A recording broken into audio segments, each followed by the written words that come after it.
আগামী মাস থেকে জুলাই আগস্টের গণহত্যার মামলার আনুষ্ঠানিক বিচার শুরুর প্রস্তুতি চলছে। দুটি মামলার তদন্ত শেষ হয়েছে। শেখ হাসিনা সহ আরও অন্তত 5টি মামলার তদন্ত চূড়ান্ত পর্যায়ে রয়েছে।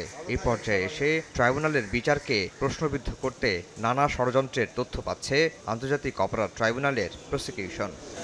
গ্রেফতারি পরোয়ানা জারির পর আসামির কাছে তথ্য পাচার, ট্রাইব্যুনালের প্রসিকিউশনকে জড়িয়ে নানা গুজব ছড়ানো এবং বিভিন্ন সংস্থার অসহযোগিতার বিষয়টি খতিয়ে দেখছেন প্রসিকিউশন বিভাগ।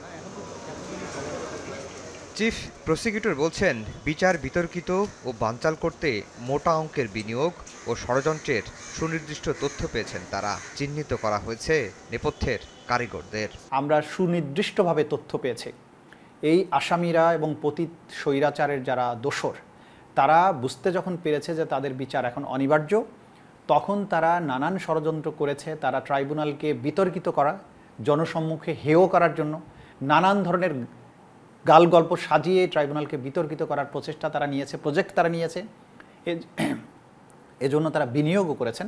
তাজুল ইসলাম বলেন, বিচারের প্রতিটি ধাপে থাকবে চমক। কোনো শক্তিই ট্রাইব্যুনালকে প্রশ্নবিদ্ধ করতে পারবে না। অনেক ধরনের চমক থাকবে, কিন্তু আসলে কি কাজ আমরা করেছি এক্স্যাক্টলি, এটাও আমাদের একটা বড় বিষয়। যে আমরা কিছু বলছি না মানে মানুষ মনে করছে যে আমরা কোনো কাজ করি নাই।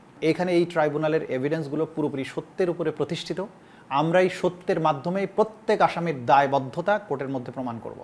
সুতরাং এই সমস্ত কাজ করে আমাদেরকে থামানো যাবে না।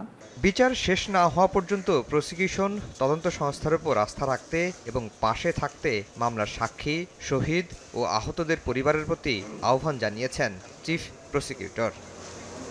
আফজাল হোসেন, সময় সংবাদ, ঢাকা।